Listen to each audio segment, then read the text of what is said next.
evening, campers. It's me, the International Boy, and we are going to review the Pear Field by Nana. What am I meant to say this?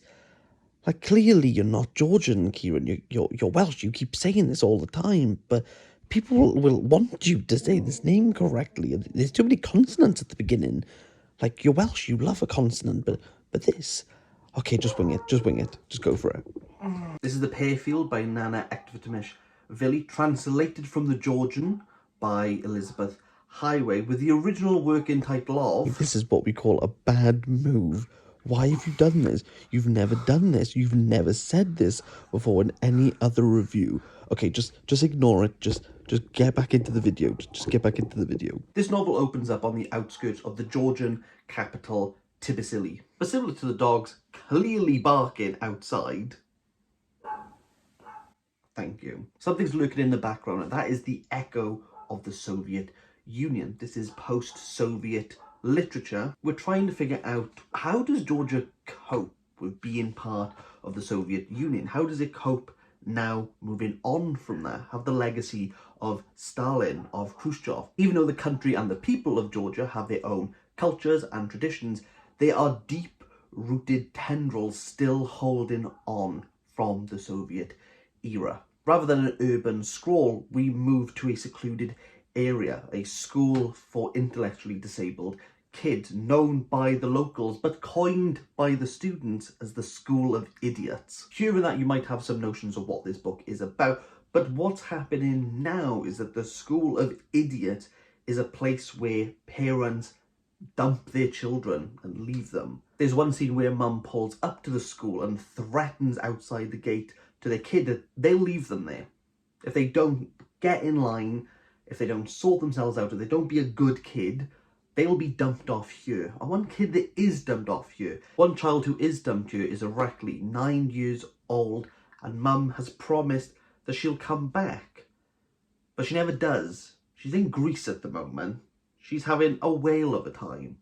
And even though Irakli takes the time to ring his mum internationally, the mum giving false hope and promises that she will turn up.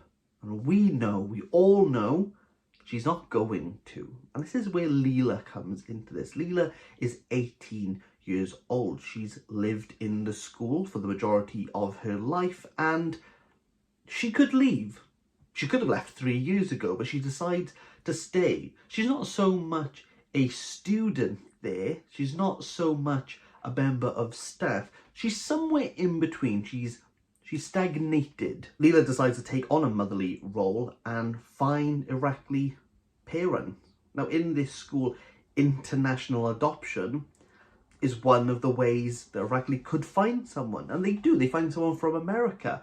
But all the students aren't phased. They don't think it's going to happen. They don't believe it's going to happen, especially not to Irakli. Why that is the case, this book isn't going to tell you. But what it will tell you is that these kids don't believe anything is going to happen. That there's going to be no change.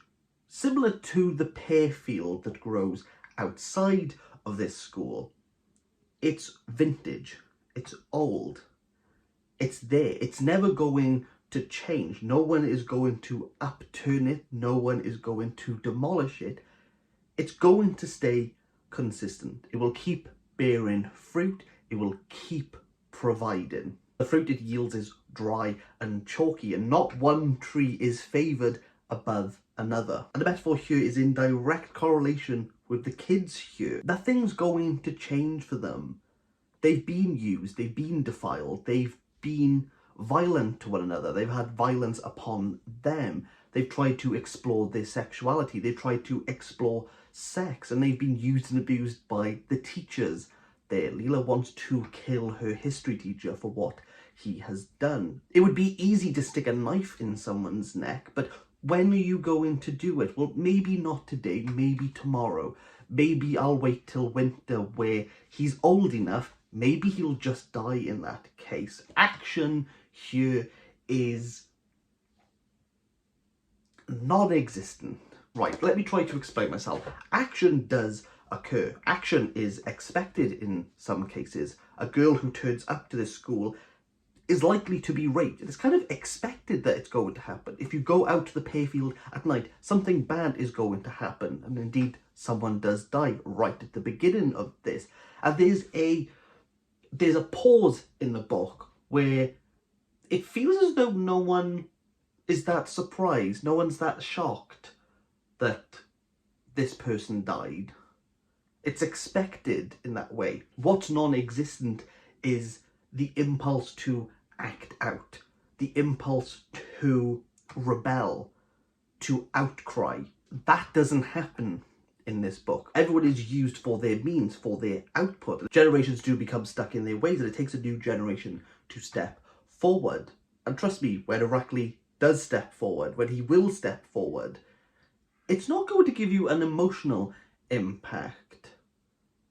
But you see what he's doing. You can see why he's doing it in his young head, that he's not willing to be someone else's means. He's not willing to be someone else's trophy. Leela's history, past and present, has informed Irakli to who he will be. It's only through Layla being a motherly role to him that Irakli is able to spread his wings. Or maybe he'll just be stagnant. We don't know. This book deals with a lot of serious topics: poverty, international adoption, rape, paedophilia, violence upon women. It's all in here, but this does not allow itself to get literary. It's very softly spoken. The prose is like the trees. It's not there to be pretty. It's not there to be flowery. It's there for something for you to bite your teeth into. If in your mouth it turns furry or mouldy, you might want to spit it out. You might want to look for the cause of that. Or maybe it is what it is.